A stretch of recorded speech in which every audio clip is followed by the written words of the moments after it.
tarde. Nossa, que voz grossa, né? Pô, é um prazer estar aqui com vocês. Eu sou médico do Sírio-Libanês desde que eu era criança. Internei meu primeiro doente aqui, acho que foi em 71, ou 70, 72, por aí. São muitos anos. E nesses anos, a prática da medicina mudou absurdamente.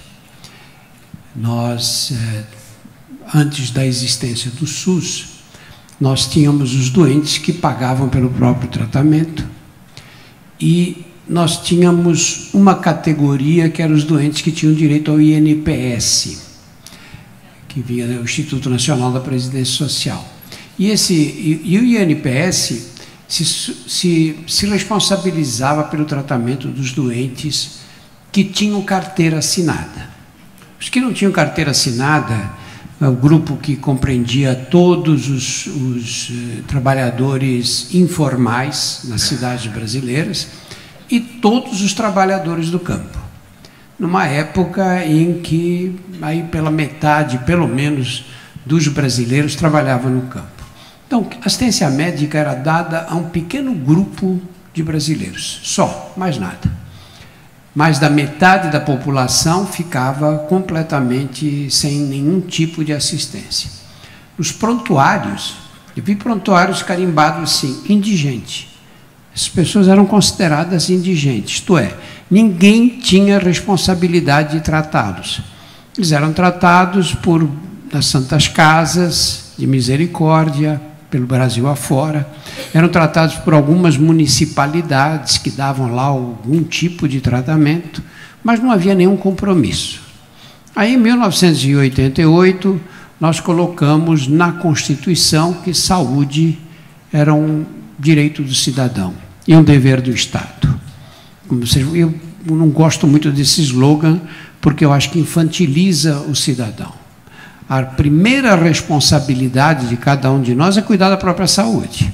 Não tem sentido você comer tudo que te oferecem, beber todas, fazer sexo indiscriminadamente sem proteção, e aí quando você fica doente, o Estado cuida de você, não é o Estado, né? O Estado paga o teu atendimento com o dinheiro que ele recolhe dos impostos. Então, toda a sociedade é que fica responsabilizada pelo tratamento. Mas, enfim, esse foi a maior revolução da história da medicina brasileira. E acho que dificilmente haverá uma outra com tanta profundidade quanto esta. Um pequeno grupo de visionários pressionou o legislativo e foi incluído na Constituição Brasileira de 88. A gente se repete só essa frase inicial, que é essa daqui, é saúde, direito de todos e dever do Estado, mas esquece que não para aí o item da Constituição, né? Ele segue. Garantido mediante políticas públicas, sociais e econômicas que visem a redução do risco de doença e de outros agravos. E aí o acesso tem que ser universal e igualitário. Muito bem. Saúde tem preço, não tem preço, né? A gente diz isso, né? Quanto vale uma vida? Não, não tem, não dá para dizer quanto vale, né? Porém, tem custo isso, não é? Como é que a gente mantém esse sistema funcionando desse jeito? Nenhum país com mais de 100 milhões de habitantes ousou oferecer saúde gratuita para todos. Nenhum país, não existe isso no mundo, nenhuma experiência semelhante à brasileira. Eu ouço as pessoas falando, o SUS é uma desorganização, uma bagunça. Bom é o NHS da Inglaterra.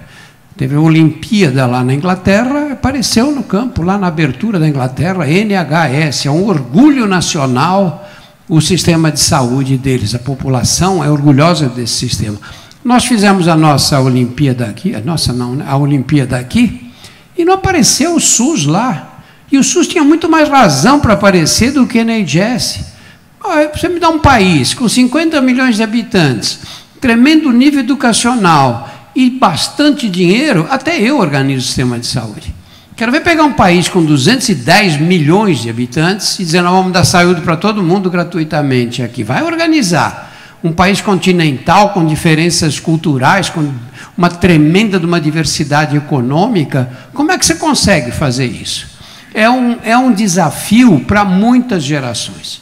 E aí você pergunta para as pessoas que passam na rua o que elas acham do SUS. Ah, aquilo não tem jeito, quero ficar longe. Pronto-socorro, lotado de gente, maca, gente sentada no corredor. Bom, primeiro, se o pronto-socorro está lotado, cheio de maca, gente sentada no corredor, é porque existe uma boa vontade muito grande das pessoas que estão ali atendendo de pôr todo mundo para dentro, porque acho que é melhor ter algum atendimento mesmo nessas condições do que ficar fora. Segundo, vai lá para a porta. Será que aquelas pessoas todas deviam estar ali? 80% a 90% não precisavam estar no pronto-socorro. Estão lá por quê? Porque, primeiro, nós temos uma cultura de pronto atendimento aqui. Uma cultura. Hoje em dia, você entende porque aquela pessoa que está com dor de garganta, ela vai na unidade básica de saúde, por alguma razão não é atendida, e ela vai para o pronto-socorro do Hospital das Clínicas aqui, um hospital terciário, que vai ficar atendendo dor de garganta e deixando de dar atenção para doentes gravíssimos que chegaram na mesma hora. Para o pessoal, mas mesmo as pessoas que têm bons planos de saúde, hoje em dia você pega, a criança está com 38 de febre, a mãe pega correndo e leva no pronto-socorro. Nós temos essa cultura. Na verdade, nós não temos uma mentalidade de dizer qual é o fluxo de atendimento que nós temos que seguir. Na Inglaterra, você não consegue consultar um especialista sem ter passado no clínico geral, no GP, como eles chamam, General Practitioner. Nem na medicina suplementar, nem na clínica privada você consegue isso. Você tem que obrigatoriamente passar pelo clínico geral. O SUS, na verdade, quando a gente fala mal dele, esquece que é o maior sistema universal e gratuito do mundo. 7 em cada 10 brasileiros são dependentes exclusivamente do SUS. O investimento do SUS foi de 240 bilhões, o federal de 130, 240 bilhões. Portanto, o SUS é o maior programa de distribuição de renda do Brasil. Quando a gente fala programa de distribuição de renda, nós pensamos no quê? O Bolsa Família, muito legal, lógico, ótimo. Mas o Bolsa Família é uma pequena ajuda comparada com o SUS. O Bolsa Família tem menos de 10% do dinheiro investido no SUS. E você pega uma pessoa que mora na pior favela, tem condição de ser atendida, às vezes fazer um transplante de fígado pelo SUS. Vai fazer um transplante de fígado nos Estados Unidos se você não tiver dinheiro. O gasto em relação ao PIB do Brasil, no Brasil, é mais ou menos semelhante ao gasto dos outros países, com exceção dos Estados Unidos. Os Estados Unidos são o melhor exemplo de que nós não resolvemos o problema de saúde só com dinheiro. Dinheiro é fundamental, lógico, mas não é não será essa a solução. Olha quanto eles investem. 17,1% do PIB deles. Só que o PIB deles é de 19 trilhões de dólares, não de reais, de dólares.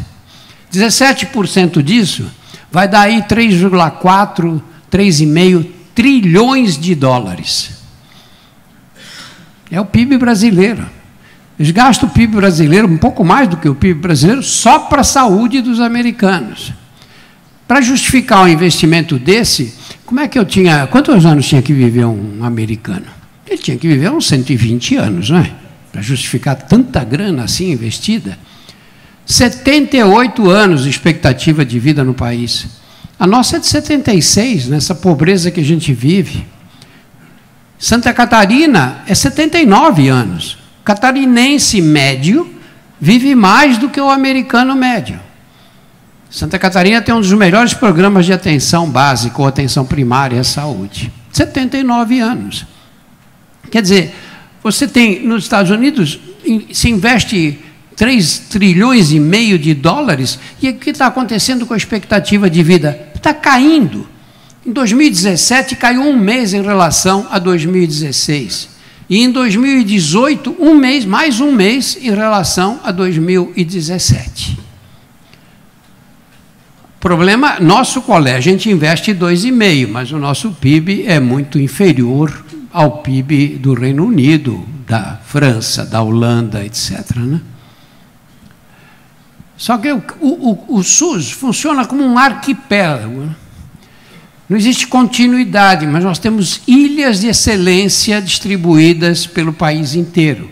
Tem o Programa Nacional de Vacinações, maior programa mundial de vacinação gratuita. O Programa Nacional de Transplantes de Órgãos, idem, o maior do mundo. Assistência integral a HIV positivos, renais crônicos, câncer, tuberculose, hanseníase.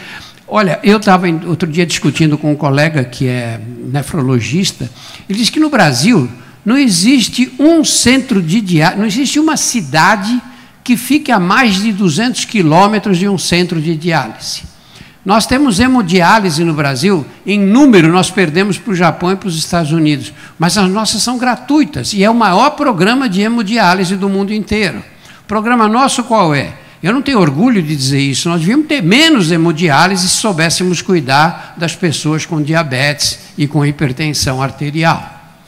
O nosso programa de assistência integral HIV positivos não só é o maior do mundo, como nós mudamos o panorama da epidemia de AIDS mundial. Eu cheguei aí a vários congressos internacionais nos anos 80 e 90, em que se dizia que não adiantava distribuir antirretrovirais gratuitamente para a população, porque na época havia necessidade de tomar vários deles diversas vezes por dia, alguns em jejum, etc. Dizia que os pobres não iam tomar o tratamento, não iam fazer o tratamento direito, e com isso só ia servir para aumentar a resistência do HIV.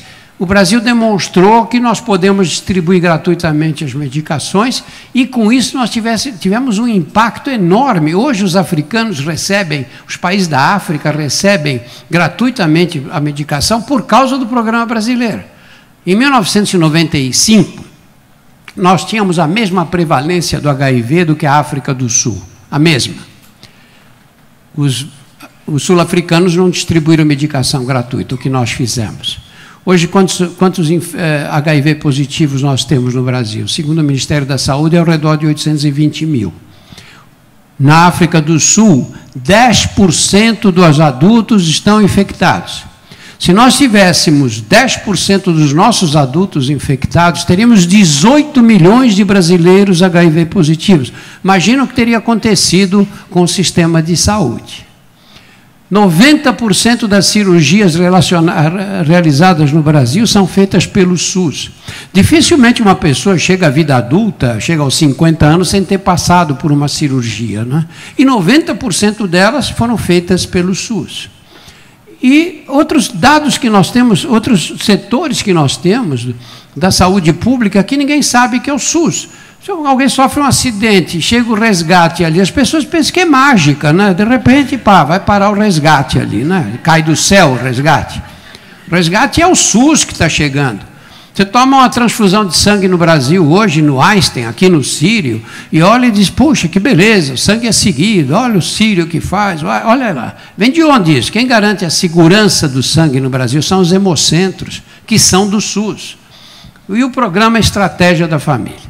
O programa Estratégia da Família, eu acho que é o programa mais importante do SUS, mas eu achar não tem nada. É o Thomas Horn, que é sanitarista de forma mundial do Imperial College de Londres, que diz: o Brasil é referência para qualquer país que queira aprender sobre atenção primária. O Brasil, o programa de atenção primária no Brasil, o programa de estratégia da família, é considerado um dos 10 programas mais importantes do mundo em saúde pública. E aqui, poucas pessoas sabem sequer que ele existe. Esse programa começou como? Começou com os agentes de saúde, no começo dos anos 90. Os agentes de saúde que iam de porta em porta, pessoas da comunidade que iam vendo os problemas de saúde e tentando encaminhar do jeito que era possível. Esse programa foi crescendo, foram acrescidos outros profissionais, auxiliares de enfermagens, enfermeiras, médicos e até dentistas e técnicos de higiene dentária, e dessa forma nós conseguimos, hoje temos cerca de 66% das residências brasileiras são atendidas pelo programa. No Nordeste chega a 78%. E esse programa, a rigor, nós tínhamos, não precisava atender 100% das pessoas, porque as pessoas de classe média alta têm outros sistemas de atendimento. Mas nós tínhamos que atender todos os brasileiros. E temos um problema grave aí, porque faltam recursos. O governo federal, a participação do governo federal na saúde é cada vez mais baixa, isso sobrecarrega os municípios, que já estão muito sobrecarregados com pagamento de aposentadorias, do funcionalismo, etc. Mas isso tem um impacto enorme. E esse teria que ser o caminho. O que dói quando a gente vê o SUS é que nós temos tudo pronto para funcionar bem. O agente de saúde resolveu o problema, ótimo, ele controla a pressão, controla o diabetes, explica para as pessoas quais são os métodos mais importantes de prevenção, e aí, se não resolve, vai para a técnica de enfermagem, depois vai para a enfermeira. É ridículo o jeito que nós usamos as enfermeiras no Brasil, ridículo. Nós não prestigiamos a profissão, uma quantidade enorme de trabalhos que as enfermeiras podiam fazer, que foram preparadas para isso, fizeram faculdade, têm mestrado, muitas têm doutoramento, e depois acabam fazendo trabalhos que poderiam ser feitos por outros profissionais. Eu fiz parte agora de um júri, talvez nem pudesse falar, né? Mas vou falar, de um júri para analisar trabalhos de atenção primária. Gente que apresentava projetos de atenção primária. 1.500 trabalhos apareceram. No final, a gente recebeu, o júri recebeu 15. E eu escolhi um trabalho desses, que é um trabalho feito por enfermeiras, que fazem atenção primária. Nós não temos médico em todos os lugares. Nós não temos, muitos municípios não têm médicos. Vamos estabelecer protocolos. O que a enfermeira pode fazer? De que forma ela pode ajudar? De que forma ela pode reduzir a demanda por consultas? Não é? Isso tem que acontecer na estratégia saúde da família. O programa começou em 91, 94 passou a chamar a saúde da família, e em 2006 virou a estratégia da família. O Ministério da Saúde, quando foi ministro José Serra, ele deu um grande impulso para essa área aí. Essa e outras áreas. O José Serra foi o maior ministro da saúde da história do Brasil. Eu não sou político, não sou do PSDB, nada disso, mas ele foi o maior de todos, não teve ninguém com essa... Por quê? Porque, primeiro, precisa ter continuidade, e nós vamos voltar a falar disso depois. As equipes são montadas assim, as diretrizes, elas têm que atender no máximo 4.000 pessoas, o ideal seriam 3.000. Agora, olha o tamanho do desafio. Os médicos de família aqui são 0,2%, porque a clínica foi muito desprestigiada o tempo inteiro. Os menores salários eram os dos clínicos, a menor importância era dada aos clínicos gerais. Então, nós criamos aqui a cultura da especialização. O aluno entra na faculdade, quando ele vai chegando aí pelo 3º, 4º ano, já se define, ele quer ser oftalmologista, ele quer ser otorrino, ele quer ser urologista. Clínica geral, as residências para médicos de família ficam desocupadas, olha lá. Apenas 1/3 das vagas são preenchidas. E nas especialidades tem briga, tem concurso, tem exames rigorosos. Né? Olha a diferença para a Alemanha. A Alemanha tem 9 vezes mais, o Reino Unido 4 vezes mais, o Canadá 10 vezes mais, 6 vezes mais. 40% das equipes são remuneradas com bolsa. Olha, coisa ridícula, um programa dessa importância, né? E há uma falta de integração e coordenação com as redes hospitalares. Esse é o problema, porque o médico local tem um doente que precisa ser operado, aí para onde é que ele manda esse doente? O que falta é a coordenação. Nós temos os hospitais. Vocês viram o Paulo dizer que 63% dos nossos hospitais têm 50 leitos, ou menos de 50 leitos. Para um hospital funcionar, hoje, a gente sabe que tem que ter no mínimo 100 leitos. 80% desses hospitais, nas cidadezinhas de interior todas, tem menos de 100 leitos. 80%. O que devia fazer com esses hospitais? Fechar. Fechar. Não tem sentido uma cidade pequena ter um hospitalzinho lá de 40 leitos, porque ela não vai atrair médicos para esse local, não vai conseguir equipar esse hospital de uma forma que ele possa ser útil. Fecha, transforma em ambulatório, transforma em hospital dia. E aí os hospitais regionais distribuídos nas cidades em volta, em cidades maiores, aí você consegue levar esses doentes para lá. A estrutura está pronta, é só usá-la de forma racional. E não precisa inventar nada, tudo isso faz parte de tecnologias bem conhecidas, de programas muito bem desenvolvidos. E aí falta essa integração. E aí você cria várias portas de entrada. Porque aí, na hora que o doente passa mal, ele não tem para onde ir e vai parar no pronto-socorro e criar aquelas imagens que a gente conhece. Olha aí o que aconteceu com essa expansão da rede de atenção primária. Queda na mortalidade infantil, na mortalidade por doenças cardiovasculares, infecciosas e o número de internações hospitalares. Portanto, uma tremenda economia conseguida através desse programa de estratégia de saúde da família. Quando o programa começou, a mortalidade infantil no Brasil, que é a mortalidade no primeiro ano de vida, era de 53 crianças para cada 1.000 habitantes. Hoje nós estamos aí oscilando entre 13 e 14. E o Programa Nacional de Atenção Básica consegue diminuir 80% das demandas por atendimento. Está aqui, esses são os números, não há o que discutir, nem o que inventar. E aí entra os mais médicos. Olha o que acontece hoje. O Brasil tem mais de 450 mil médicos. Tem mais de 300 faculdades de medicina. É o país do mundo que tem mais faculdades. Temos mais faculdades do que nos Estados Unidos, que tem 300 e tantos milhões de habitantes. Temos mais faculdades do que a China, que tem 1 bilhão e 200 milhões de habitantes. Agora abrem-se faculdades a rodo, porque virou um excelente negócio comercial. As faculdades são caras. Custam 8, 10, 12 mil. Há faculdades de 15 mil reais por mês. Agora eu pergunto para vocês, vamos dizer que você possa pagar 15 mil reais por mês para sua filha fazer medicina. A maioria dos médicos atuais são mulheres, né? Aliás, em todo lugar, a maioria é sempre mulher, não sei onde estão os homens. São camelôs, ou estão na cadeia, bebendo no bar, porque em todo lugar... Aí você paga 15 mil reais para sua filha, dá todo o carinho para ela, mora numa bela casa, tem todas as facilidades.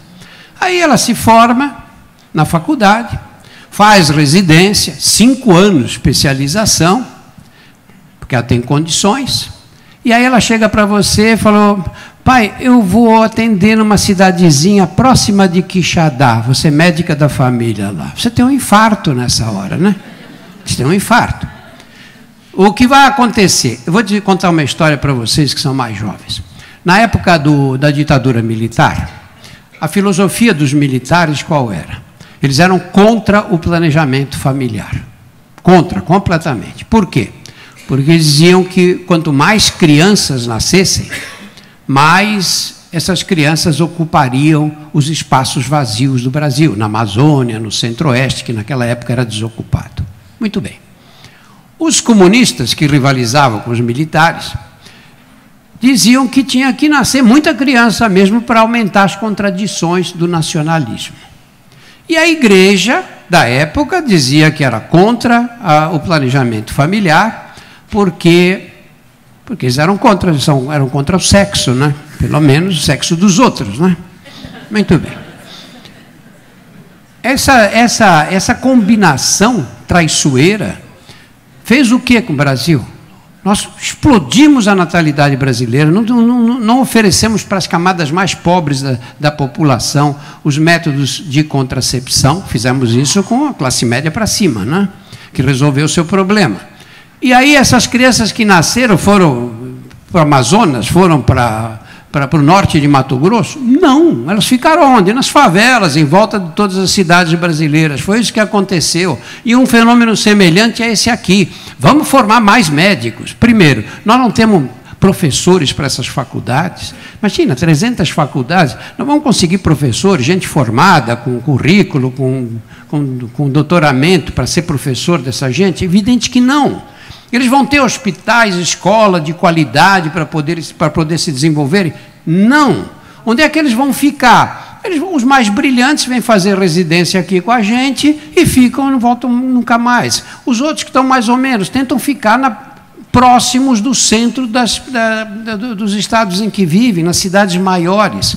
Eu tive a oportunidade de conversar uns 2 meses atrás com o governador da Bahia, e ele construiu umas unidades de atendimento especializado em cada cidade grande da Bahia. Vitória da Conquista, Jequié, isso é bonito, me mostrou a construção e tudo. Propõe pagar 20 mil reais para um médico por 20 horas semanais. Então, o cara vai lá de manhã, às 8, trabalha das 8 ao meio-dia, ganha 20 mil reais. À tarde ele faz o que ele quiser. Bom, razoável, não é? Não consegue. Não consegue levar médicos para lá, para esses centros. Está o maior problema, a maior dificuldade. Então, o que nós temos, o que é? Uma concentração. As cidades com menos de 20 mil habitantes têm 0,4 médicos para cada 1.000 habitantes. E as com mais de 50 mil têm 4,33, 10 vezes mais. O sistema privado, 3 vezes mais médicos do que o sistema público. E aqui a relação, olha, nós temos 0,8 enfermeira por médico. Olha lá, os Estados Unidos, 5 vezes mais. O Canadá, quase 5 vezes mais. O Reino Unido, pelo menos 4 vezes mais. E quais são os gargalos do SUS? Esse aí, subfinanciamento crônico, essa coisa de descentralizar o SUS e torná-lo municipalizado, o que é, em tese, uma ideia muito boa. Na verdade, eles fizeram isso e o governo federal cada vez põe menos dinheiro no SUS, né? A rigor, no começo, a responsabilidade do governo federal era de colocar 50% do orçamento do SUS. Já está em 43% e diminui ano a ano. E agora, com essa limitação do teto de gastos, vai ficar pior. O acesso à média e alta complexidade não é fácil. A desorganização e incompetência gerencial, que é generalizada, e a corrupção. E a concentração de médicos e serviços. Eu escrevi ali que de 2013 a 2018, o Brasil tinha tido 6 ministros da saúde. Se eu pegar os últimos 10 anos, foram 13. 13 ministros da saúde em 10 anos. O que dá um tempo de permanência no cargo de 10 meses. Eu pergunto para vocês, que empresa funcionaria se a cada 10 meses eu tirasse o presidente, todos os gerentes, os diretores todos, e trocasse. E trocasse não por critério técnico, mas político. Haveria condição de sobreviver alguma empresa nessas condições? E é o que acontece no SUS. Eu participei de uma discussão no Instituto Fernando Henrique sobre atenção básica, e o rapaz que está cuidando disso no Ministério é muito competente, ele chama Arno Harscheid, o sobrenome é alemão, não vou conseguir repetir. E a atenção básica hoje consome 16,6% do orçamento do SUS. E o cálculo que eles fazem é que nos próximos 2 anos consigam chegar a 20%, que é uma coisa ótima, né? Eu fiquei prestigiando a atenção básica e criando uma metodologia de avaliação de resultados muito interessante. Quando terminou, começaram a fazer perguntas, eu falei, olha, eu acho que ótima essa ideia e acho que vocês estão implantando uma política importantíssima. Mas um ministro do Brasil dura 10 anos, 10 meses. Vai ter tempo de vocês, nesses 10 meses, implementarem todas essas ações? E é isso que acontece. O Brasil não tem política pública de saúde. Por que não tem? Porque a cada 10 meses tira o ministro. A mesma coisa acontece nas secretarias estaduais, nos municípios. Troca o secretário da saúde, estadual ou municipal, e a escolha recai em quê? No acordo feito entre o executivo e o legislativo, e é escolhida uma pessoa por critério político. Então fica muito difícil você conseguir manter a continuidade. Por que quando, no governo Fernando Henrique, quando o Zé Serra foi ministro da Saúde, eu não tenho nada a ver com ele, hein, pelo amor de Deus, mal conheço. Mas por que nós fizemos programas, o programa da Estratégia de Saúde da Família decolou, proibimos a propaganda de cigarro na televisão, o programa de AIDS, de distribuição gratuita de medicamentos, foi instaurado no Brasil. Por que conseguiram fazer isso? Bom, primeiro porque era um homem que conhecia a burocracia, sabia como funcionava, era um político de muitos anos. E depois porque ele teve tempo para ficar no Ministério e deixar as coisas correrem. O Ministério da Saúde tem técnicos da maior competência, gente formada nas melhores faculdades, com estágio no exterior. E o problema é que você tira, a cada 10 meses, troca tudo, tira o chefe dele e põe um medíocre. Eu, quando faço, às vezes, esse programa do Fantástico, às vezes eu tenho que ir a Brasília e ouvir o Ministério da Saúde. Aí eu quero ouvir o Ministério sobre o Programa Nacional, sei lá, vou chutar malária. Ótimo. Aí eu olho, vejo as pessoas que estão lá, converso com os colegas, tem um cara ótimo lá, vai, fala com ele, é o cara que sabe tudo de malária, há anos que ele vem acompanhando, tudo bem. Aí a produção entra em contato para marcar entrevista, tal, só que não é ele que vai falar, é o chefe dele. E aí, tudo bem, se o jogo é esse, tem que falar com o chefe dele mesmo. Só que o chefe dele dá a entrevista com ele sentado do lado. O chefe não entende nada daquilo que está sendo falado, e aí ele fica perguntando para o outro. E assim, imagina você, é funcionário público de carreira, preparado na sua área, e põe um ignorante para ser seu chefe. Você acaba desanimando. E aí passa um tempo, tiram esse ignorante e põem um outro ignorante no lugar, né? Porque ignorante é o que mais tem, não é? Não faz falta, né? E aí a cultura do desperdício. Eu acho que o maior desperdício que nós temos na saúde brasileira é o desperdício de informação. É o desperdício de informação. Olha, eu às vezes participo de mesas redondas, etc., com o pessoal da saúde suplementar. Você tem um plano de ser uma operadora de saúde. Quantas almas vocês cuidam aí? 50 mil. Quantos hipertensos vocês têm? Eles não sabem. Quantas pessoas com diabetes? Eles não sabem. No SUS, nós sabemos. A verdade é que no Brasil, como é que acontece o atendimento médico? Eu tenho plano de saúde, ótimo. Eu tenho direito ao SUS, porque a gente não perde aqui. Nem todos os países é assim. Às vezes tem que optar, né? Você tem plano de saúde ou você é usuário do SUS. As duas coisas juntas não podem. Bom, mas aqui não. Eu não existo nem para o SUS e nem para o meu plano de saúde. Eu só vou existir quando? Quando eu bater na porta do pronto-socorro ou quando eu for internado para uma cirurgia. Aí eu passo a existir, eles vão ver, porque eles vão ter que pagar essa conta. Nós temos que agir antes, não tem sentido. Nós temos um sistema de saúde que é baseado na remuneração da incompetência. O Ministério da Saúde não devia chamar Ministério da Saúde, devia chamar Ministério da Doença, porque você só vai agir quando a pessoa já estiver doente. E aí falta o quê? Falta avaliação da qualidade. A quantidade de exames desnecessários que é pedido no Brasil é imoral, é uma vergonha nacional, isso envergonha a medicina brasileira. Você vai ao médico e o médico pega uma folha com os quadradinhos, ele vai pondo X naqueles exames, como se não custasse nada. Nós, médicos, somos absolutamente irresponsáveis nessa área. Nós não aprendemos na faculdade que cada vez que eu peço um exame, cada vez que eu receito um medicamento, vai ter custo. E que esses custos vão subindo exponencialmente.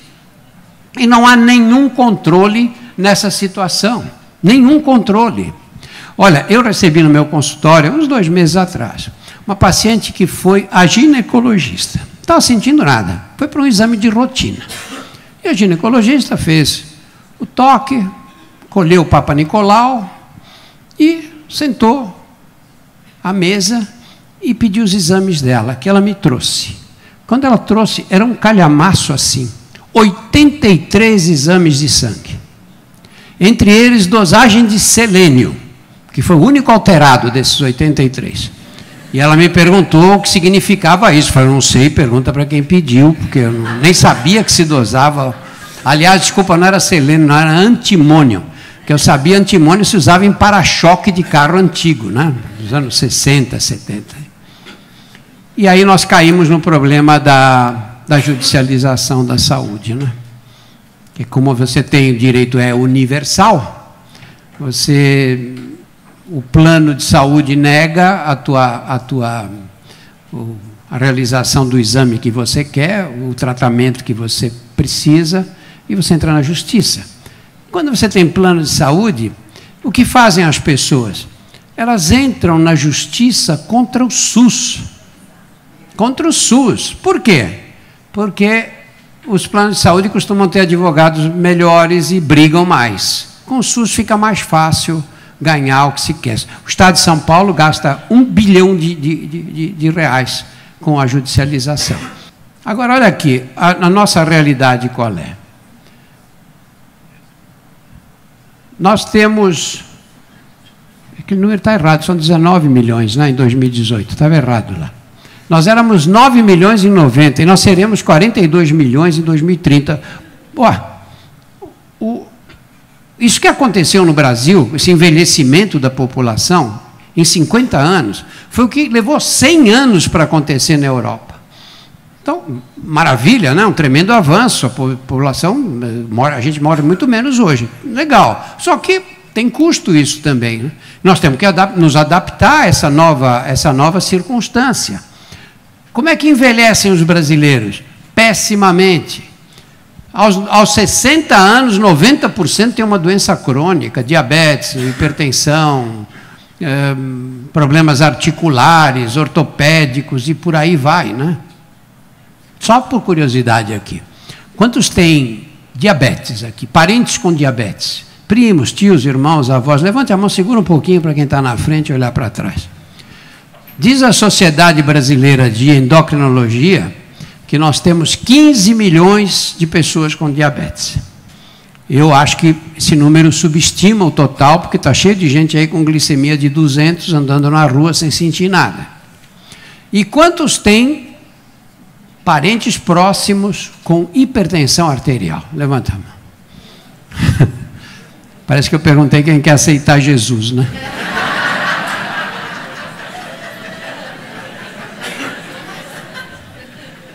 Esse programa de pastor na televisão, todo mundo levanta a mão. Essas doenças são doenças tão comuns que a gente não leva a sério. Tem gente que acha, bom, meu pai tem pressão alta, mas também já está com 60 anos. E daí que ele está com 60 anos? Nós temos um problema muito sério. Você pergunta para o amigo, e a sua mãe? Está ótima. Minha mãe é ótima, né? Pressão alta, diabetes meio descompensado. Você fala, tua mãe está péssima. Essas doenças dão o quê? Infarto do miocárdio, acidente vascular cerebral, dão problemas arteriais. Grande parte das pessoas que estão fazendo diálise chegaram a essa situação por causa do diabetes, ou da pressão arterial, ou das duas coisas, porque a associação é bastante frequente. O nosso envelhecimento é um envelhecimento doente. As pessoas ficam doentes. Cada novo inquérito do PNAD, o número de pessoas com excesso de peso aumenta no Brasil. Nós já estamos com 54% da população brasileira adulta com excesso de peso, sendo que 20% são obesos, já caem na faixa de obesidade. E a obesidade é um pacote que traz junto todas essas doenças crônicas. Quer dizer, nós temos uma situação muito grave na população brasileira.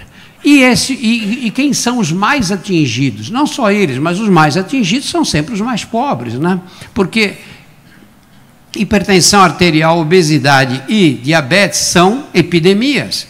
E, tradicionalmente, na história da medicina, as epidemias começam, se espalham e depois se concentram nas populações mais pobres. 70% desse pessoal todo aí, que chegou aos 60 anos, vai depender exclusivamente do SUS. Nós temos 1/3 dos idosos do Japão e 10 vezes menos especialistas.